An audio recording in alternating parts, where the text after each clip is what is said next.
kabataan ngayon eh. Mas maganda po yung kaibiganin natin sila. So ito na po yung generation nila eh. Mas maganda po kasi napakaikli ng buhay natin. Pwede natin silang turuan habang kinakaibigan natin sila. Pwede natin silang pagpayuan habang kinakaibigan natin sila. Kumbaga, makipaglaro at communicate tayo sa kanila para lahat ng mga gusto nyo sabihin sa akin ay masasabi nila. Kaya salamat sa pag-angkabay sa ating live. Although naririnig nyo na nag-mute tayo,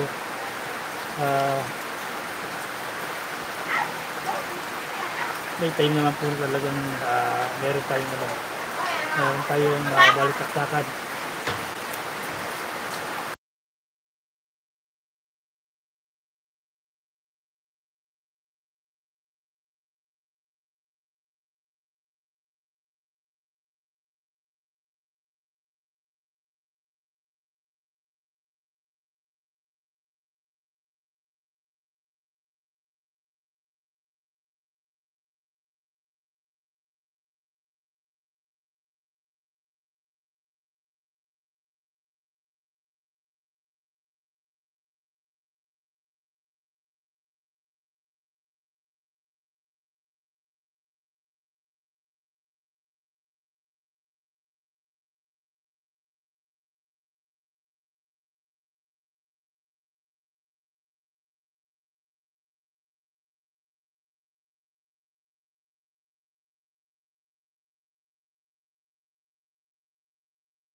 Niyo po kung ano po yung kanyang car mode.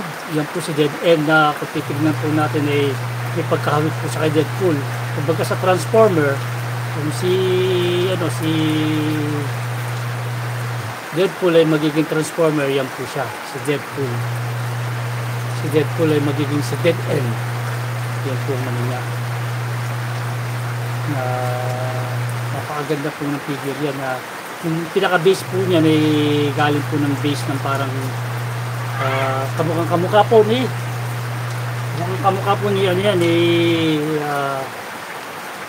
Wheeljack, yung Transformer Prime. Kaya kung makikita niyo po, at least sinama ko, tatlo po yung figure ko na ganyan. Ang isa po ay iba po yung sword niya. Yung na-avail ko po yan ay talagang ganyan na po yung sword niya. Tapos ito po yung isang cardboard niya. Pag nakita niyo po yung cardboard niya, talaga napakaganda. Kaya yung cardboard niya, yung base na yan, tatlo po yung ginawa nilang ganyan na character. Yung isa meron pa kulay brown siya. Nakalimutan ko po kung yung pangalan ng character na yun. Yung search. Pero tatlo sila, si Wheeljack, si Dead End, at saka yung isa. Napakaganda po, sulit po yung face na yun po, si makikita nyo po. At tayo po yung lucky dahil masasabi natin na meron po tayong tatlong pair yan. Although kumbaga i-adjust na po yung laruan, pero intact pa rin po kompleto. Yung isa buo po kasama yung kanyang sword. Yung dalawa po iba na yung sword na, yung isa walang sword. Pero ang importante po sa mga ganyan, figure talaga.